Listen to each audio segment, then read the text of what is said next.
This is Matthew Cratter from Bitcoin University. Today I'm going to make yet another video about the exits closing for Bitcoin. This is something that I've been talking about ad nauseum on this channel, but it's very, very important to get the message out as we continue to see this develop. So closing the exits, what do I mean by this? I mean governments and institutions herding people into the spot Bitcoin ETFs. And governments like this because when you're in a spot Bitcoin ETF, it's impossible for you to withdraw the Bitcoin from it or to self-custody it or to use it as a peer-to-peer medium of exchange. Also, the spot Bitcoin ETFs create these honeypots like the great honeypot at Coinbase custody that governments can later seize in a 6102 type attack. And this is what they'll say when this happens, even in the US. Don't worry, we'll pay you the full value of your Bitcoin stash at Coinbase at the price that we determine to be fair and free from speculator influence. In other words, you're going to get paid $200,000 for your spot Bitcoin ETF redemption as they take the ETF away from you and give you US dollar CBDCs or other form of fiat. You get paid $200,000 while the Bitcoin itself is trading in the fair market for $500,000 per coin. And they'll give you this haircut saying, well, that's just speculator influence. Speculators attacking the US dollar, so we're paying you the fair value. The other problem with this is once you lose your Bitcoin or your Bitcoin ETF, your future upside and your inflation hedge is capped because you're now stuck holding fiat while the government is holding real Bitcoin. This is exactly what FDR did with gold in the US in 1933. For people say that it can't happen here, and the Supreme Court went along with it and the Congress went along with it as well. So that's the first part of closing the exits, herding people into spot Bitcoin ETFs and other Bitcoin IOUs and forms of paper Bitcoin. The second one is regulating and encouraging people and institutions to hold US treasuries, also known as toxic sludge in the industry. So that's how you close the exits. You get people into the garbage and you try to make sure that they don't get into real Bitcoin. Now, what's boiling the frog? Boiling the frog is keeping the yield on those government bonds below the true rate of inflation.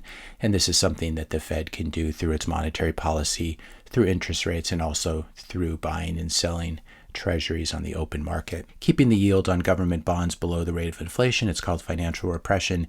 It's what the US did in the 1940s and the 1950s to try to dig our way out of the huge amount of debt accrued during World War II. So this is a very common playbook, and in it the Treasury, the US Treasury and the Fed collude in order to make this happen, this financial repression happen. What they're doing is they're trying to erode holders' purchasing power, which effectively accrues to the government which issued the debt, while bringing down debt to GDP levels, because you basically have inflation raising the size of the overall economy, GDP, and so the debt looks much smaller relative to the overall economy that services it. Governments do not want people to self-custody Bitcoin, as we said, since it helps people hedge this very financial repression. It also makes it impossible to seize the Bitcoin whenever they want to.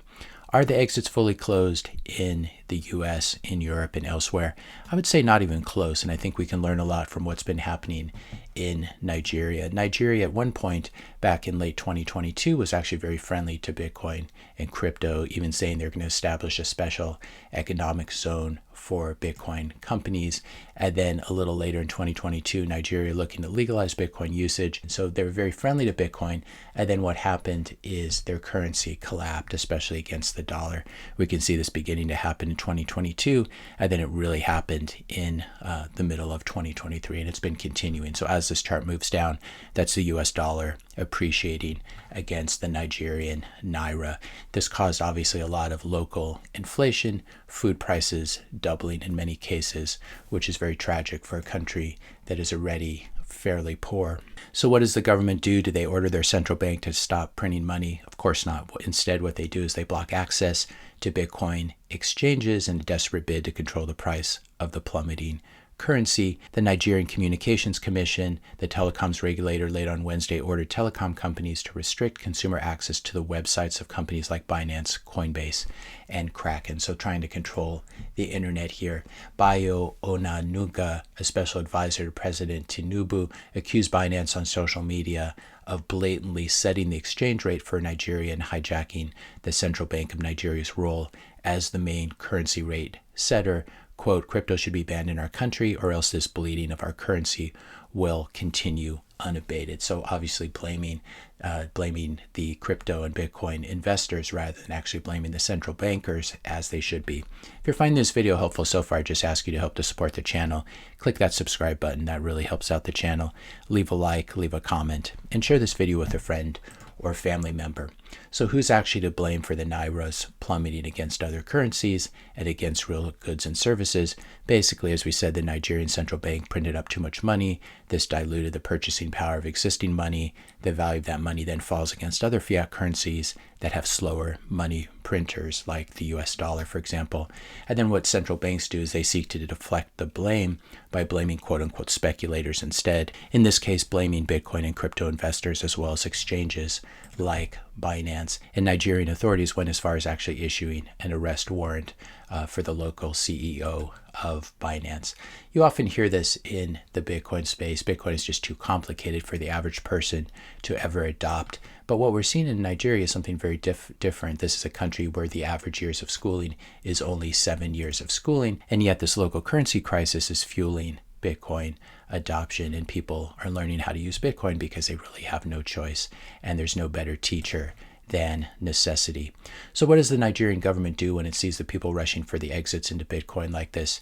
It then tries to close the exits even more tightly. It already tried to close the exchanges, but now it's in the process of wanting to ban peer-to-peer exchange. So we went from wanting to establish a special economic zone for Bitcoin to trying to ban peer-to-peer Bitcoin sending transactions as a national security issue.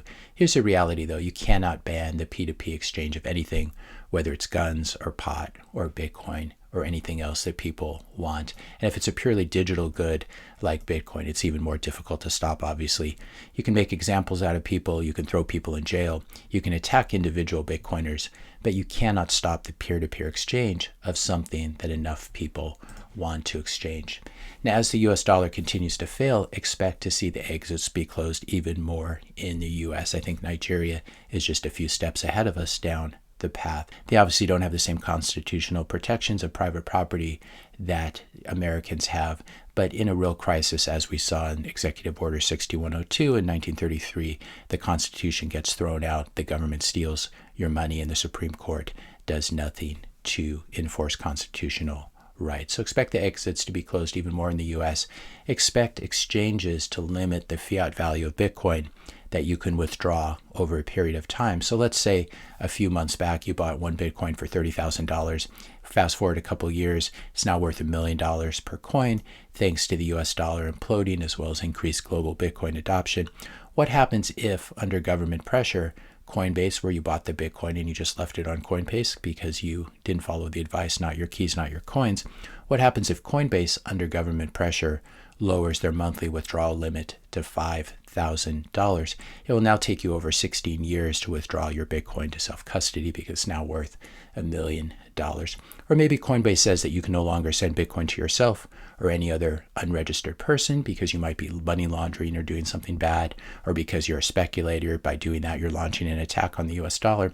Instead, Coinbase says that you can only spend your Bitcoin, your Coinbase Bitcoin, at government-approved online retailers like Apple and Amazon. So this is why it's so important to take your Bitcoin into self-custody today while it's still very easy to do so. You can download the Sparrow wallet for desktop or laptop. I'll link to this video in the description notes below.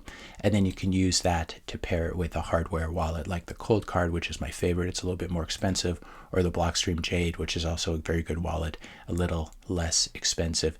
It looks like the exits are already beginning to close in terms of the travel rule in various parts of the world. Here's a tweet from Adil Gary. First time I'm seeing this, I don't like it at all. Get your Bitcoin off exchanges before they close the exits.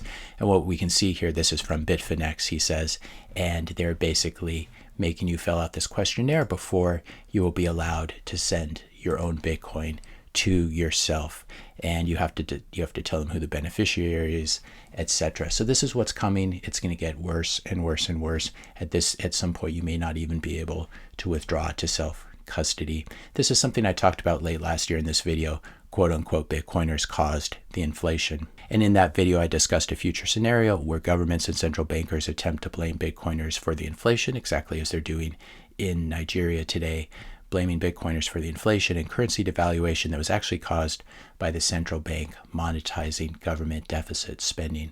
I think we're headed to a similar place to where Nigeria is today. It's going to take us a little bit longer to get there. The US dollar is not quite a ship coin as the Nigerian naira. It's really the least leaky ship among all the leaky ships, but we will get there. And unfortunately, the US dollar will hyperinflate at the end of its life, as every fiat currency does. So this is why it's very important not just to own Bitcoin at Coinbase or in the ETF, but to actually self-custody it yourself on a hardware wallet. If you enjoyed this video, be sure to hit the subscribe and like buttons. Hit the notification bell if you want to be notified when I publish my next video. And let me know your questions and comments in the comment section below. Thanks a lot for watching, and I'll see you in the next video.